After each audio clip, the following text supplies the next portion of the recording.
Ron DeSantis' Florida has become a safe space for Nazis who plant their flag right next to the governor's name. Oh my gosh. White power. White power. You're live. 6 million viewers. Say hi. Say hi. White pride's when you think it. White power is when you live it. And like clockwork, these people, these Democrats who are trying to use this as some type of political issue. DeSantis defends the indefensible. The problem with Ron DeSantis is that he needs a personality transplant, and those are not yet available. A fair statement from a fascist. DeSantis, as of right now, is a shitty messenger. Are you falling behind Trump? Any thoughts on that? He's got a weird personality. He has no charisma. He has no ability to deliver it dynamically. In sports, there is no shock at DeSantis' antics. Take New College, a brand new institution in Sarasota, Florida. The United States was not founded on racism. I think that is a total misunderstanding of history. Well, how many founding fathers were black? Oh, so you think how many people in the Chinese Politburo are European? I mean, it's like the representation fact. There's not a big class of European slaves in China. But if there was, it would be a racist state. That's true. Christopher Rufo, the man who sold MAGA on the boogeyman of CRT, is a new trustee as appointed by DeSantis. I got hit up by not one, but 5 different alumni and students saying the Proud Boys and Oath Keepers were planning on being here. How do you plan to tell us that you are going to be able to keep these people, these students, of different ideologies than you? Security is critical in order to have liberty. You're not answering the question. And look, if there are violent militia groups, for example, that should not be welcome on campus. Say their names. Say their names. Say their names. Say the Proud Boys and the Oath Keepers. Say their names. Proud Boys. I would say right or left, whatever their ideology is. Richard Corcoran, former Florida House Speaker and DeSantis crony, was appointed by the governor to serve as president. Is this election anything other than a rubber stamp for Governor DeSantis and his plan to destroy our higher ed and to end any questioning of his repressive agenda? It is sad and should be embarrassing to you to watch you ignore any of the heartfelt public comments from dedicated supporters and donors to the college. I also can't believe you allow a trustee of Hillsdale to go online and bully tuition-paying students and parents and make inappropriate comments about a student's breasts to hundreds of thousands of followers. In all, DeSantis appointed 6 new conservative members to the school's board of trustees, and he did it for his own political gain. Look, the plan is crystal clear.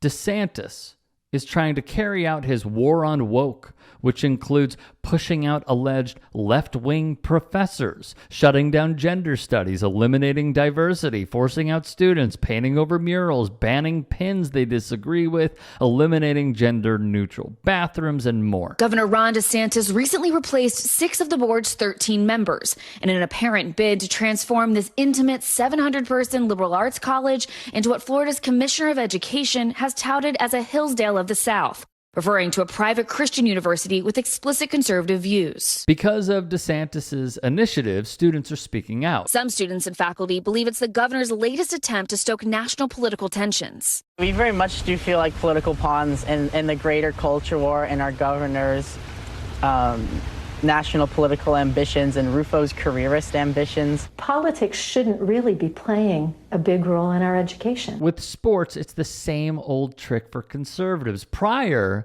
to reportedly torturing those at Gitmo, DeSantis played college baseball for Yale. Batting 4th tonight for the Republicans, Ron DeSantis. And even suited up in the congressional game. On October 5th, New College was accepted into the NAIA, or National Association of Intercollegiate Athletics. They'll compete in the Sun Conference. The board has intentionally pushed out lecturers and students alike to mold the school into a right-wing institution. The average test scores have been lower, but New College's direction is clear.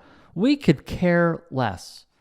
Offer athletes a $10,000 per year merit-based scholarship. This influx has led to some students questioning if they belong, if they feel safe at a place that was safe previously, at a once thriving liberal arts college to now an openly agendize conservative institutions. There's this myth about us, which is why I think we're kind of being targeted, because a lot of the students do think alike.